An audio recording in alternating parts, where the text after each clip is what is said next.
Good morning and welcome to Thursday morning at LindaZ. Today I'm going to talk about something really fun. I've had several people ask me recently actually about waterproof fabrics. Do we have any waterproof fabrics? In French we call them the ciré, right? For like raincoat fabrics, but fabrics that are waterproof. And what I like to answer is that yes, we can, any of our fabrics can become waterproof, and it requires just ironing on vinyl to the right side of the fabric, and that's what we're going to show you today.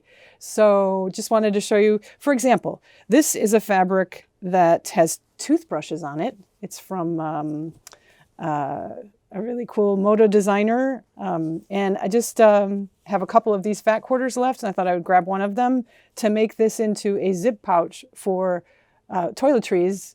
So, toothbrushes can go in there then when it's waterproof, and you don't have to worry about it getting stained or getting drenched with water. It will be waterproof. So let's head over to the iron and I'll show you. This is the vinyl actually. Before we go over to the iron, this is actually the vinyl. It's a Pellon product. It's called Vinyl Fuse, and we call it PP100, and it is 20 inches wide, and then it's cut by the yard. So, and then you get these little instructions on there how to use it, but I'm going to show you how to do that right now. So let's go over to the iron. We have our LindaZ over here. Hi, sewing friends. It's Linda here with a cup of coffee. I hope you have one too. The wonderful thing about this channel is that it's a tribute to sewing, quilting, and embroidery.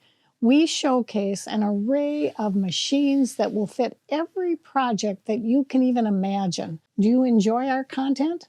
Well, then please lend us your support with a subscription, a like, a comment, positive comments. We love hearing from you. For product inquiries, just LindaZ.com. It's always open.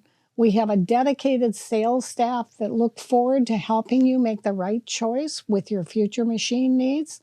And let's embark on today's sewing journey.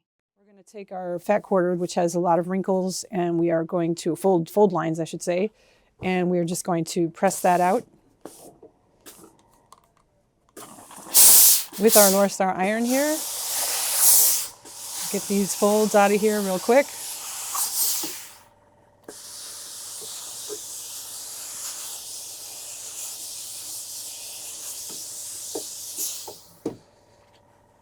And second half. Actually, I think that is, yeah, there we go. It was blowing air up instead of blowing air down. I want the air to be blowing down on the iron here.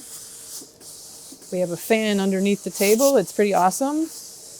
These irons are fabulous. I'm sure you've seen many of our videos in the past on these irons, but I'm just using it here. Yeah, I'll do that one more time on the top.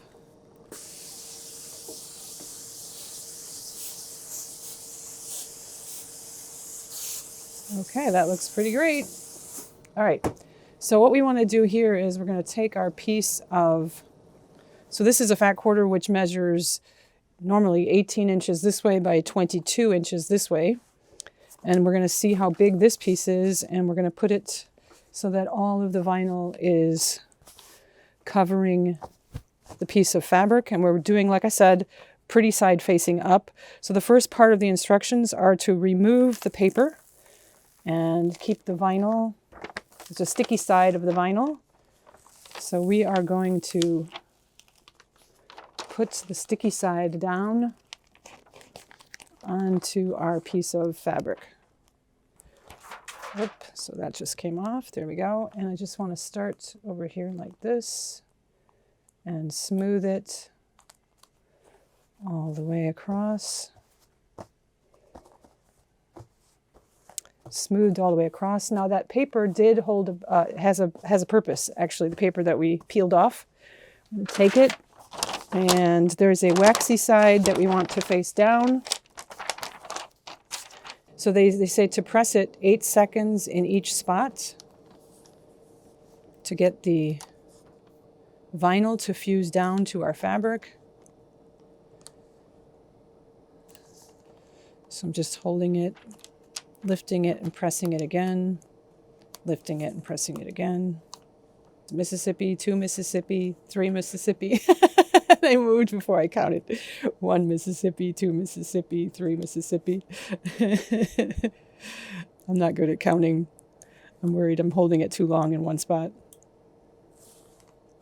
So this is how we do that.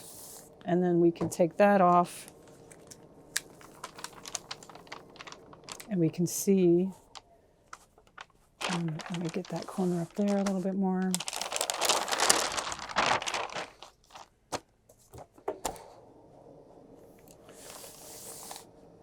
Okay. All right, so let's peel that away. And then we're supposed to take it to the other side, wrong side of the fabric. Put my paper down over here. And we're supposed to go 4 seconds all around, just to make sure from the wrong side it is adhering well. And this is as easy as this, really, to create your own linings for bags. It could be linings for even clothing if you wanted to, but you'd have to use a lot of that vinyl, wouldn't you? And so you may have a little bit of bumps. I can see I have a little bit of bumps, but I'm smoothing them out as I go here. Trying to anyways.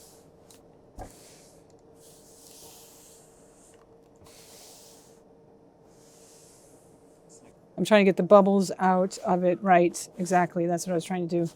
So I'm letting it cool now, and this is then my piece of waterproof vinylized, that's the word I'm creating, I guess, fabric. And just to show you what you would need to sew with this type of fabric, now that we've created this kind of difficult, like it would be hard to have a metal presser foot run across this if you're putting in a zipper or if you're sewing right on top of this fabric.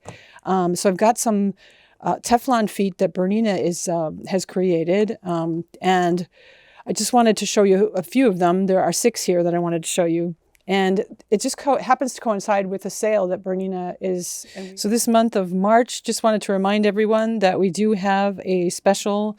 We are honoring the Bernina special for the entire month of March for all of the presser feet for the Bernina sewing machines and the accessories for quilting accessories like rulers and things like that have Bernina labeling.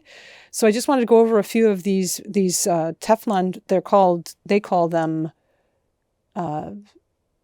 non-gliding feet, but they're actually made of the Teflon that make it go smooth along leather or vinyl or anything that's a sticky surface that the foot would normally stick to if it were a metal foot. So you've got, for example, this 52 foot is a zigzag foot with a sliding sole.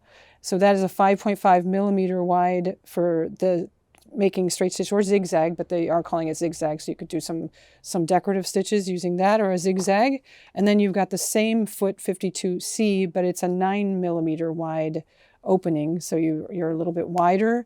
And then this is the D, the dual feed foot, which is open in the back. So you can engage your dual feed into that foot, and it helps then feed whatever project you're working on through the machine as if it were almost a walking foot.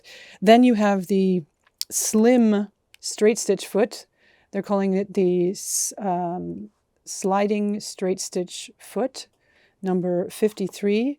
This is a really nice foot to put in your machine. And what's nice about these feet is, here's the 54, it's a zipper foot. So it's got guides here down the side that you can put the teeth of the zipper on, or you can be watching those as guides so that you're very close, you're stitching super close to those teeth on the zipper. That's really great. But what's nice about these feet is that it does give you instructions inside the packaging here. I thought I would open up one of them. So this 54 foot application is sewing in zippers. It's also for top stitching. It's also, I do use my zipper feet for top stitching very often.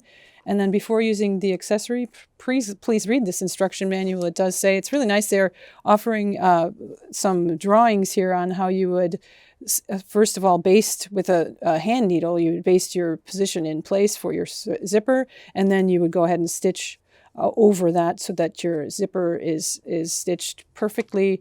You can see that, it's very small, but you can see that guide is running along the teeth there, the edge of the fabric, so that you can get a really straight stitch.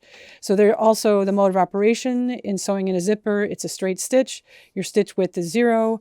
Your stitch length is 2 or 3, depending on what type of fabric you're using. The needle position is at the left-hand side, so you can't put it in the center because you would hit the foot on the zipper foot. So you want to put it on the left side or the right side. And then your feed dogs are up for sewing.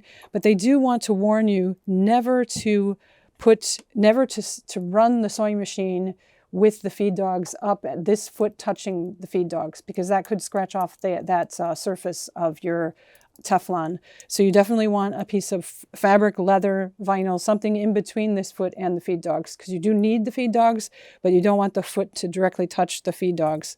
And then so you're baste your zipper into the correct place. Then you set your needle position to the left or to the right, start stitching at the bottom on both sides of the zipper, and then stop. So they're just giving you the instructions on how to do the zipper. So it's nice that they have that and then several different languages also. If you're multilingual, that's very nice for that. And then the 56, of course, is the last one I wanted to show you. It is an open toe foot for decorative stitching, and that is also a Teflon foot. So these feet also, the same numbers do exist without the Teflon, but I just thought I'd show you that because there's a special going on right now, it'd be a great time for you to get some of these specialty feet if you plan on doing anything with the vinyl or with leather or with any kind of a sticky kind of fabric that you would be needing to slide right across on as you stitch up a storm. So that was putting vinyl on any kind of cotton fabric that you want to. You could try putting it on other fabrics as well, but we have just tried it on this toothbrush fabric, and I'm going to put it into a zipper pouch. So we'll see you next time. Hope you enjoyed.